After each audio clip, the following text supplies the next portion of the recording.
তোমাদের সবাইকে স্বাগত জানিয়ে আমি আবারও চলে এসেছি তিনটে রেসিপি নিয়ে। আমরা বাঙালিরা সকলেই ভীষণই পছন্দ করি কম তেল মশলা ছাড়া রেসিপি খেতে। তো ঘরোয়া রেসিপি আমরা কিভাবে তেল কম মশলা দিয়ে রান্না করি সেটাই তোমাদের সাথে আজ আমি শেয়ার করব। এদিকে দেখো চিকেনটাকে ভালো করে ধুয়ে পরিষ্কার করে নিয়েছি, আর একটা কিছু রেখেছি যেহেতু আমার ছেলের জন্য। আর এদিকে দেখো আমি একটা ভোলা মাছ নিয়েছি, ভালো করে ধুয়ে নিয়েছি আর আমার বরের জন্য। আর এইদিকে দেখো বাঁধাকপি কুচিয়ে নিয়েছি, সাথে একটা আলু দিয়েছি। আর এখানে পেঁয়াজ আমি কেটে নিয়েছি, 3-4টে মিডিয়াম সাইজের পেঁয়াজ নিয়েছি। আর এখানে মশলা নিয়েছি আদা রসুন আর একটু পেঁয়াজ দিয়েছি আর টমেটো আর 4-5টা কাঁচা লঙ্কা ভালো করে দিয়ে আমি একটা পেস্ট বানিয়ে নিয়েছি। আর এদিকে আমার ভাত হয়ে গেছে, সেটাও তোমাদের সাথে শেয়ার করলাম। আর এদিকে দেখো কড়া বসিয়ে দিয়েছি, তেল দিয়ে দিয়েছি, তাতে কালো জিরে দিয়ে দিয়েছি। আর এদিকে আমি বাঁধাকপি দিয়ে দিয়েছি। তোমাদের সাথে আগেই আমি শেয়ার করেছি যে আজ আমি একটু অন্যরকমভাবে রেসিপিগুলো করবো। তো আমি এখানে কিন্তু কালো জিরে দিয়েই করে নিচ্ছি। আর আমি এখানে টমেটো কিন্তু আমি এরকম বীজ ফেলেই খাই, আর টমেটোর বীজ ফেলে খাওয়াই উচিত। তো এবার আমি টমেটোর মধ্যে এই টমেটোটা আমি কিন্তু বাঁধাকপির মধ্যে দিয়ে দিচ্ছি, দিয়ে আমি এবার ঢাকা দিয়ে রান্না করে দেবো। আর গ্যাসটাকে একটু কমিয়ে নিয়েছি। আর এদিকে আমি আবারও একটা কড়া বসিয়ে দিয়েছি, কড়াতে কিন্তু তেল দিয়েছি, তেল দিয়ে আমি গোটা জিরে ফোড়ন দিয়ে দিলাম। তারপরে দেখো কেটে রাখা পেঁয়াজগুলো আমি দিয়ে কিন্তু এবার হালকা করে লাল লাল করে ভেজে দেবো। আর পেঁয়াজের মধ্যে কিন্তু একটুখানি তোমার চিনি দিয়ে দিলে কালারটা সুন্দর আসে। আর স্বাদ মতো দেখো নুন দিয়ে দিয়েছি যাতে পেঁয়াজটা নরম হয়ে যায় তাড়াতাড়ি ভাজতে। এবার কিন্তু ভালো করে দেখো নরম হয়ে গেছে, আর আমি কিন্তু লাল লাল করে একটু ভেজে নেবো। আর এদিকে যে আমি মিহি একটা পেস্ট মশলা বানিয়ে রেখেছিলাম, সেই মশলাটা কিন্তু আমি এবার দিয়ে দিলাম, দিয়ে কিন্তু ভালো করে একটু কষিয়ে নেবো।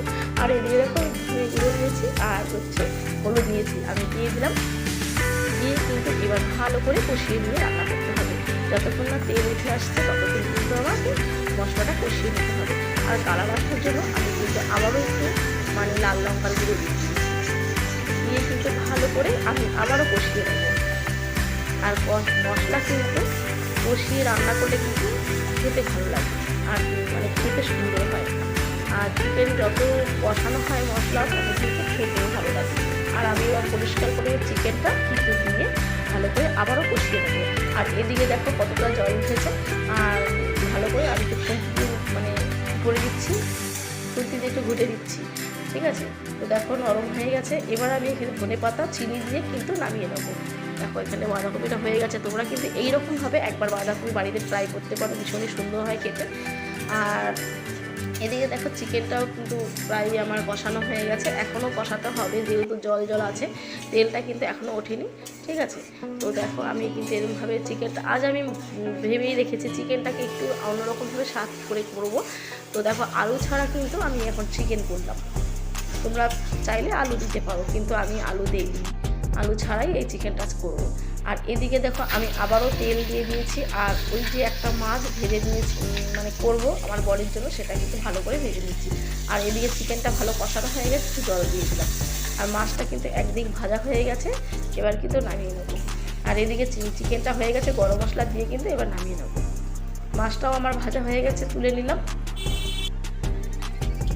আর এদিকে কালো জিরে দিয়ে আমি আবারও এই গাঁঠি কেটে নিয়েছি, সেই গাঁঠিগুলো কিন্তু আমি ভালো করে তেলের মধ্যে একটু ভেজে নেব।